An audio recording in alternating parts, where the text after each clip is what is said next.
భారతీయ ఛానల్కి స్వాగతం. జై శ్రీరామ్, హర హర మహాదేవ్. సిద్ధు మూసేవాలా అనే సింగర్ ప్లస్ గ్యాంగ్లు కూడా అతనికి ఉన్నట్టున్నాయి. ఆ గ్యాంగ్స్టర్ కూడా అతను వాడిని గోల్డీ బ్రర్ అనేవాడు వేసేసాడు, చంపాడు. చంపేసి 2-3 ఏళ్ళు అవుతుంది. చంపేసిన వెంటనే నేనే చంపాని చెప్పి గట్టిగా ప్రొక్లెయిమ్ చేశాడు. ఆ తర్వాత మనవాడు కనపడకుండా కెనడా వెళ్ళిపోయాడు. యుఎస్ సిటిజన్షిప్ కూడా వచ్చినట్టుంది. యుఎస్కి వెళ్ళిపోయిన తర్వాత యుఎస్ వీసా వచ్చింది. ఎలా వచ్చిందండి? మామూలుగా మనకు యుఎస్ వీసా కావాలంటే ఎంత పద్ధతిగా ఉండాలి. పోలీస్ రిపోర్టులు, చెక్కులు, నానా హంగామా ఉంటుంది కదా. పోలీస్ కేసులు ఉన్నాయి, ఎన్ని మర్డర్లు చేసావు, అయితే ఎన్ని ఈ ఊళ్ళలో నువ్వు నివసించావు, ప్రతి ఊరి నుంచి పోలీసు క్లియరెన్స్ కావాలి.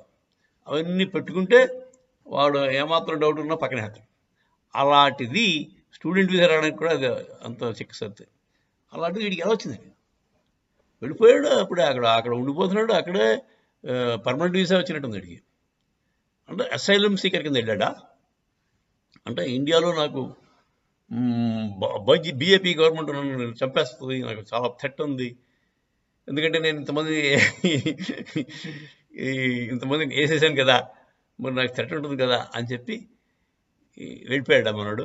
లేకపోతే సిఐఏ కానీ సపోర్ట్ వీడిని సిఐఏ ఏజెంట్ కింద అపాయింట్ చేసి, రారాము నువ్వు మాకు పనికొస్తావు, ఇండియాని ఎప్పటికైనా విడగొడదాం నువ్వు అనుకుంటున్నావు, ఖలిస్తానీ భావజాలం ఉంది నీకు, మాకు కూడా ఇండియాని పతనం దిశలో పెట్టాలని మాకు చాలా ఉంది అమెరికా వాళ్ళకి, అందుచేత నువ్వు మాకు పనికొస్తావు రా అని చెప్పేసి గుర్పత్వంత్ సింగ్ పన్ను లాంటి వాడిని, ఈ గోల్డీ బ్రార్ గారిని ప్రోత్సహించి వాళ్ళకి సన్మానం చేసి వీసాలు ఇప్పించారా అన్నది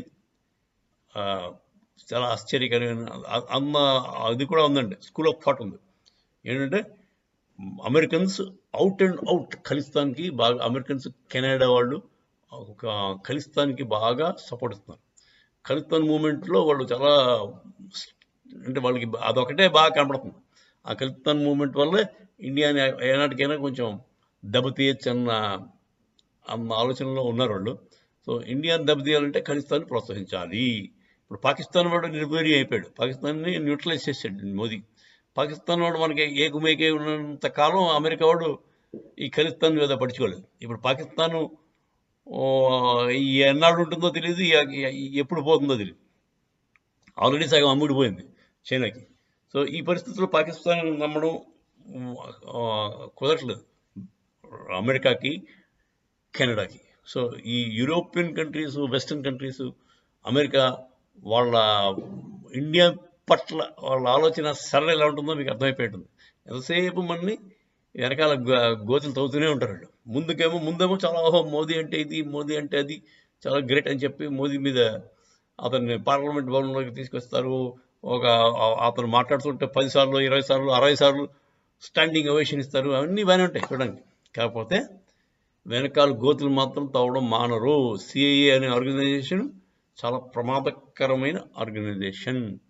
దానికి ఈ మధ్యకాలం మన వాళ్ళు నువ్వు అక్కడికి వెళ్ళినా సరే మేము వేసేస్తా అని చెప్పేసి గోల్డీ బ్రదర్ గార్డ్ కూడా వేసేసినట్టే ఉన్నారు. కానీ వాళ్ళు చెప్పుకుంటే సిగ్గుచేటు. వాళ్ళ ప్రొటెక్షన్లో ఉన్నవాడు ఎలా పోయాడు?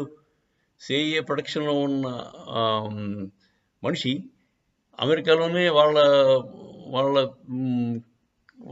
ముక్కు కిందే, అండర్ ది నోస్ అంటారు కదా, వాళ్ళ ముక్కు కింద వేసేసాడంటే మన గుర్తు తెలియని వ్యక్తులు, మన గుర్తు తెలియని వ్యక్తుల యొక్క చాకచక్యం, వాళ్ళ ఎబిలిటీ అంతా కూడా బయటకు వచ్చేస్తుందని చెప్పి ఈ సిఐఏ వాళ్ళు, అమెరికన్ పోలీసు అంటున్నారు. బ్రార్ ఇంకా సేఫ్గా ఉన్నాడు, మా దగ్గర ఉన్నాడు, బతికే ఉన్నాడు అని చెప్పి అంటున్నారు. కానీ అది నిజం కాదేమో అని మన ఇండియన్ రా ఏజెన్సీ వాళ్ళు లేపేసే ఉంటారు అని కొంతమంది అనుకుంటున్నారు, కొంతమంది అనలిస్టులు అనుకుంటున్నారు, విశ్లేషకులు. అదండి మీరు తెలుసుకోవాల్సిన విషయం ఏంటంటే, అమెరికా వీసా కావాలంటే ఇది కూడా ఒక మార్గం ఉంది. There is another route for America visa. మీరు దేశానికి ద్రోహం చేస్తానని చిన్న మాటలు అంటే మీకు వెంటనే అమెరికా సిఐఏ వాళ్ళు సగౌరవంగా తీసుకెళ్ళి సిటిజన్షిప్ ఇస్తారు, మీకు ప్రొటెక్షన్ ఇస్తారు, ఇంటి దగ్గర కాపలా పోలీసు వాళ్ళు పెడతారు, దర్జాగా బతికేయచ్చు మీరు, దొంగతనాలు చేసుకుంటూ, లేకపోతే అలాంటివి ఏమైనా మీకు అలవాటు ఉంటే ఆ విధంగా కూడా వెళ్ళొచ్చు. దొంగలకి అమెరికా చాలా బాగుందని అది సంకేతం అండి. అది మీరందరూ తెలుసుకోవాల్సిన విషయం. అంటే గట్టిగా చదివి చిన్నప్పటి నుంచి అమెరికా వెళ్తాడు మావాడు అని చెప్పేసి ఐఐటీలు, ఐఐఎంలు ఒక మార్గం.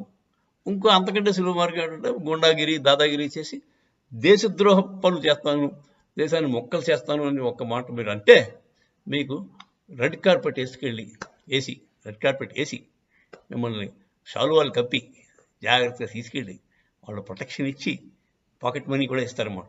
పాకెట్ మనీ గ్యారెంటీ ఇస్తారు. పాకెట్ మనీ దర్జాగా బదనం ఇస్తారు. వాళ్ళు నెలకు $10,000 $5,000 ఇస్తారు. కూర్చొని తినమంటారు, మందు కొట్టరంటారు, కావాలంటే యథావేషాలు ఇస్తారంటారు. అక్కడ ఆ ఫ్రీడమ్ కూడా ఉందండి. మీరు దాంట్లో కూడా వాళ్ళ కళ్ళు చూసి చూడండి అంటారు అనుకుంటారు. వాళ్ళకి కావాల్సిన వాళ్ళని లేపేయమంటే లేపారు మీరు అంతే. మీరు చేయవలసిందల్లా అక్కడ ఉన్న వాళ్ళ పనులు కొన్ని చేసి పెడుతుంటే సరిపోదు. అదండి, ఈ విషయం గురించి ఆలోచించండి. ఈ పద్ధతిలో వెళ్దాం అనుకున్న వాళ్ళు కూడా రెడీ అయిపోండి. కొంత దరిద్రం అవుతుంది, మన దేశానికి కొంత దరిద్రం అవుతుంది. కాకపోతే గుర్తు తెలియని వ్యక్తులు ఉన్నారు, మర్చిపోకండి. ఆడొచ్చేస్తారు మనం ఎప్పుడు గాడగా తెలియదు. సో అమెరికా వెళ్ళిపోయాం, మన భారతదేశాన్ని మొక్కలు చేద్దాం అని సరదాగా వెళ్ళిపోయారు అనుకోండి, గుర్తు తెలియని వ్యక్తులు మాత్రం ఉంటారండి. వాళ్ళు వేసి పారదొప్పుతారండి. అది జాగ్రత్తగా ఉండడం మంచిది. జై శ్రీరామ్, హర హర మహాదేవ్.